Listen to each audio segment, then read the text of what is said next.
एक छोटे से गांव में रूपा नाम की एक लड़की अपनी सौतेली मां और बहन सीमा के साथ रहती थी। रूपा बहुत मेहनती और दिल की साफ लड़की थी, लेकिन उसकी किस्मत उस पर मेहरबान नहीं थी। उसकी असली मां के जाने के बाद सौतेली मां ने उसका जीना मुश्किल कर दिया था। वो रूपा से सारा घर का काम करवाती,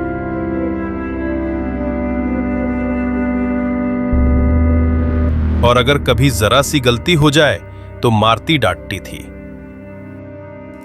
रूपा चुपचाप सब सहती रहती। वो फटे पुराने कपड़ों में घर का सारा काम करती, जबकि सीमा और उसकी मां दिन भर आराम से खटिया पर लेटी रहती। सीमा तो अक्सर रूपा को चिढ़ाती थी, उस पर हंसती थी, लेकिन रूपा को कभी शिकायत नहीं थी। रूपा, भगवान सब देख रहे हैं, एक दिन सब ठीक होगा।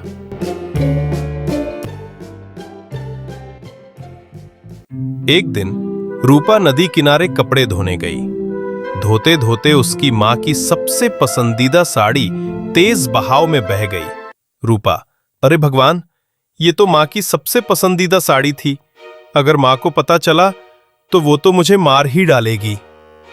वो घबराकर साड़ी के पीछे पीछे भागने लगी। भागते भागते वो जंगल की सुनसान जगह पर पहुंच गई।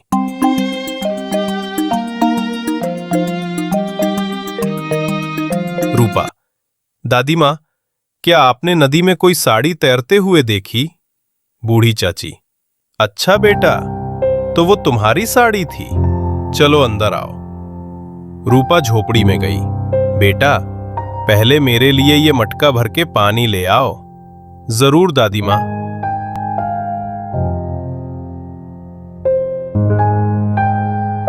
लो बेटा, ये रही तुम्हारी साड़ी, और ये देखो, 2 मटके हैं, एक बड़ा और एक छोटा। इनमें से एक तुम्हारे लिए है, जो तुम्हें ठीक लगे वही ले जाओ। रूपा, मैं छोटा मटका ले लेती हूं दादी मां, धन्यवाद।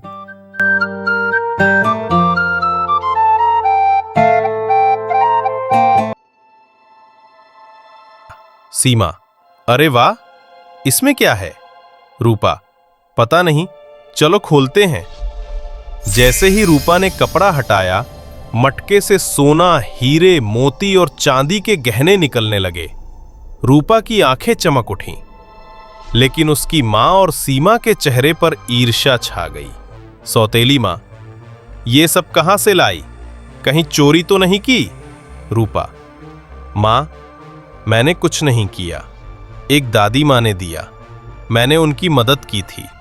मां, अब मैं अपने पैरों पर खड़ा होना चाहती हूं। ये घर और संपत्ति आपकी हुई, मैं अपनी नई जिंदगी शुरू करने जा रही हूं।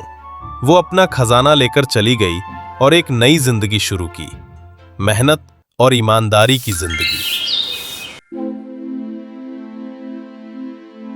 अब सीमा और उसकी मां, सारा काम उन्हें खुद करना पड़ता था। मां, मुझसे नहीं होगा इतना काम। निकम्मी कहीं की, जा, तू भी रूपा की तरह नदी किनारे जा और वही सब कर, हमें भी खजाना मिलेगा। सीमा कपड़े लेकर नदी किनारे पहुंची। वो भी एक साड़ी नदी में फेंक देती है और पीछा करते करते उसी झोपड़ी तक पहुंचती है। दादी मां, मेरी साड़ी नदी में गिर गई, कृपया मदद कीजिए। आओ बेटा, पहले मेरे लिए पानी भर दो। सीमा, मुझे साड़ी चाहिए और वो मटका भी। फिर भी मन मारकर वो पानी भर लाती है। ये बुढ़िया भी ना मुझसे काम करवाती है। लो बेटा, ये रही तुम्हारी साड़ी, और देखो, 2 मटके हैं, एक छोटा और एक बड़ा। सच्चे मन से चुनो, मन में लालच मत लाना। सीमा, रूपा ने तो छोटा लिया था, मुझे बड़ा वाला लेना चाहिए, उसमें जरूर ज्यादा खजाना होगा।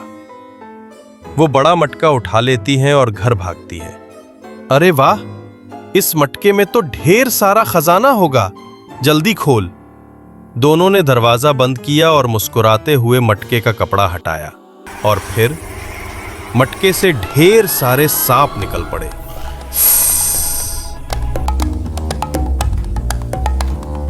बचाओ, बचाओ! कहानी की सीख ईमानदारी और मेहनत का फल हमेशा मीठा होता है। लालच करने वाला हमेशा खाली हाथ रह जाता है।